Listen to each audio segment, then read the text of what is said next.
Hey everyone, GoBot here, back today with a brand new episode for our Dallas Cowboys franchise here in Madden 20. We're back here on YouTube, y'all. We have, I kind of had to hurry through my season on Twitch. Y'all are wanting this so badly back here on YouTube, and now the new year is upon us. Happy 2020, everybody. But this episode right now, stay tuned, don't worry. There's going to be a game posted today, week 1 against the New York Football Giants. That will be coming up here very, very shortly. This episode's very short. We're just going to basically, since I did my last season on season 4 for our franchise on Twitch, I'm just going to recap what happened over that season, what happened through the offseason, and preview this upcoming season. And if you notice, we don't have Jason Garrett anymore, and the reason is I fired him. We went 8-8 last season. We missed the playoffs for the first time in our franchise, and that was enough for me to say, get out of it. And now we've hired in Urban Meyer as our new head coach for the Dallas Cowboys. So, yes, we went 8-8 last year. Let's go ahead. I want to show you, just talk about some of these things for my team. Let's go to my roster.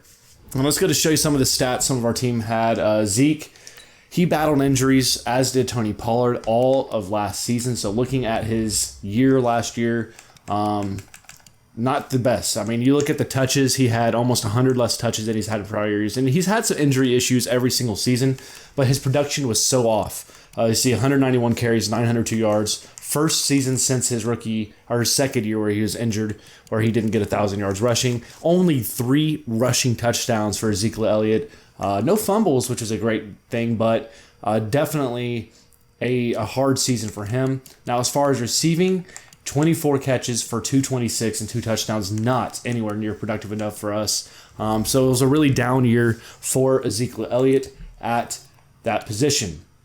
Dak Prescott, he's been struggling with turnover issues for some time now, but we're looking at his last year.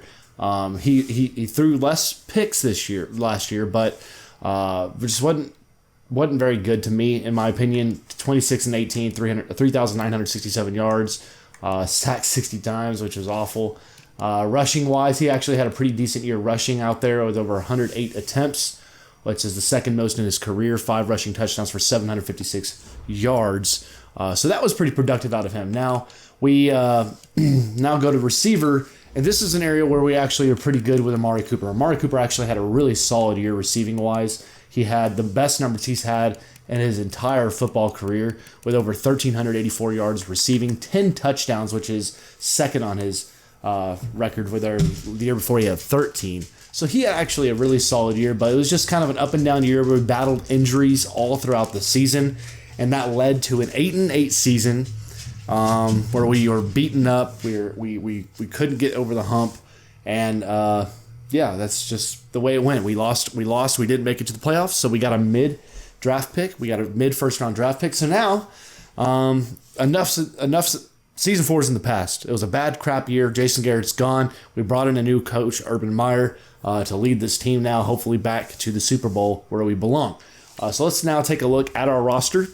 And y'all, this year is going to be interesting because the year itself should be okay. It's what happens after this season, and we'll talk about that here before too long. So here's our team on offense. We got Dak, we got Zeke, we got Gallup, we got Cooper.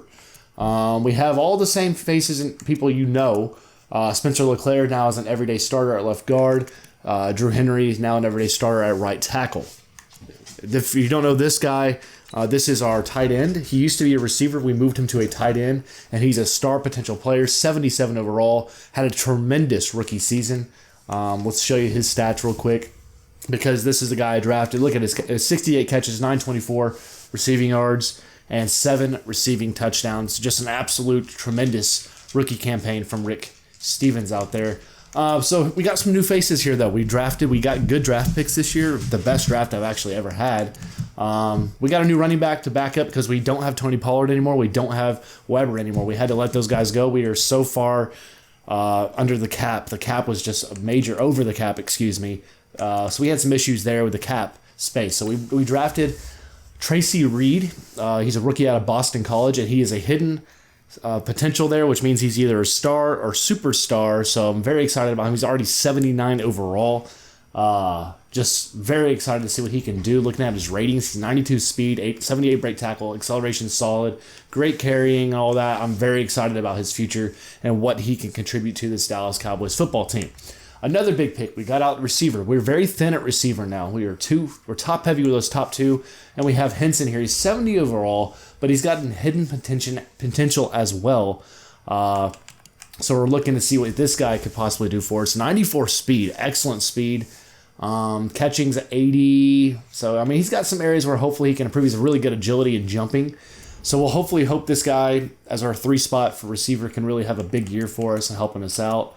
Now moving to the defensive side. So we're pretty thin. If there's injuries at receiver, at running back, we're going to be in kind of a tight spot. Defensively, most of these are still the same. We still have Lawrence. We have Wilkinson, Tristan Hill. This is a new guy here. It's a second-year pro now, and it's Nick Reese. We drafted him last year. Solid player here. 90. He's a star potential, so he's hopefully going to have a really big year for us. Byron Jones, and we have Brown, of course, and Awuzie, all at corner for us. Hoping they do a good job through and through. Now we have, unfortunately, Xavier Woods in preseason got hurt, and now he's on the IR, so he's done for the year. So that means Quentin Harvin is a 1-year pro out of TCU. He's going to come in and have to get the starts over there at free safety. We'll see how that goes. If it goes poorly, we're going to have to move Brown maybe over there, which will thin us out at our corner position. So linebackers still the same, Van Der Esch and Smith. We still have Simpson doing his thing there, and Floyd getting starts out there as well. Now, at strong safety, we now have the 1-year pro here out of LSU, which we drafted last year. Harvey Norman getting the start now, since Michael Jackson Sr. is gone, which, whatever. So we're going to see how this defense holds up. I'm being optimistic, hoping that the defensive front holds up well for us, but that secondary kind of scares me. Now, a kicker, we have a new kicker, new punter. We couldn't sign those guys back, so we're just going to hope these guys can turn into something decent for us. Got Kern, 15-year pro, signed him to a 1-year deal.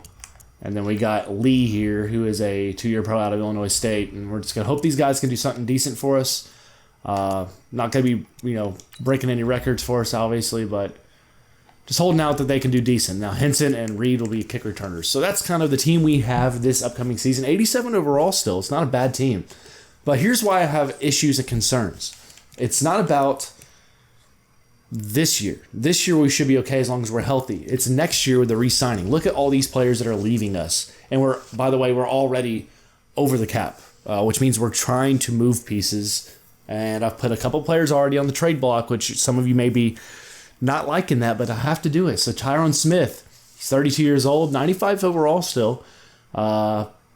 But he's going out. Mari Cooper, DeMarcus Lawrence, Travis Frederick, Drew Henry, my left tackle, Spencer LeClaire, my left guard, and Anthony Brown, Lale Collins, Jordan Barkley, and all these other guys down here. So, I mean, we got some dudes that are leaving us. So what we've done, and I'm not exactly super happy about it, we have put... And it doesn't mean I'm going to trade them, but I've put people on the trade block just to free up cap space. That way we can maybe bring back some of these guys. So one of which is Tyron Smith. I know he's 95 overall. He's a stud, but he's getting older. Eventually that overall will decline, and he wants a ton of money. So we put him on the trade block to see if we can get a good deal out of him. We've also put... where is it? We put Anthony Brown on the trade block. We've put Lale Collins on the trade block. And I believe that's it. So we put those 3 dudes on trade block just to see if anybody will offer anything for us that can hopefully free up cap space. Because looking at the team, looking at these salaries, I should have mentioned it here. You see, we're $1.69 million over the cap. And that's going to hurt us, because what I'd like to do, I would like to be able to somehow bring back Amari Cooper, if possible. I'd like to be able to bring back Drew Henry and LeClaire. Both of these two are going to be, I want to be staples on our O-line, especially with some of our guys leaving. So we're hoping those guys, we get the cap space we need and we can free that up. So we're looking at that coming up very, very soon. And And without that, we're going to see. I mean, it's going to be a very interesting season for us. I think we can be competitive in this league, but I don't know if we're going to be able to move those pieces to free up that cap space. So let's look at our schedule for this upcoming season. We got the Giants, Rams, Bills, Jets, Patriots, Bears, Eagles, Redskins, then a bye in Week 9. At the Cardinals, then the Saints and Eagles, Redskins, Giants, Dolphins, 49ers, and the Seahawks to finish it all up. So some big games there. I'm very, very excited to see what we can do. But stay tuned, y'all. I'm not waiting to post this next episode. I mean, as soon as this is done, stay tuned and have that notification bell rung. Make sure you're subscribed here to the channel because in the next 10 to 15 minutes, episode 116 maybe, I'm not exactly sure. Week 1, Season 5, Dallas Cowboys franchise is back with Urban Meyer making his debut as the Dallas Cowboys' new head football coach against the New York Football Giants at home. And we're looking to get back on the right track after an 8-8 season with some new pieces here for the Dallas Cowboy football team. But thanks so much for tuning in here all today. Hit that thumbs up button if you appreciate it and you like it. Comment down below and stay tuned here in just a few minutes for Week 1 against the New York Football Giants. I'll see you then, and y'all take it easy.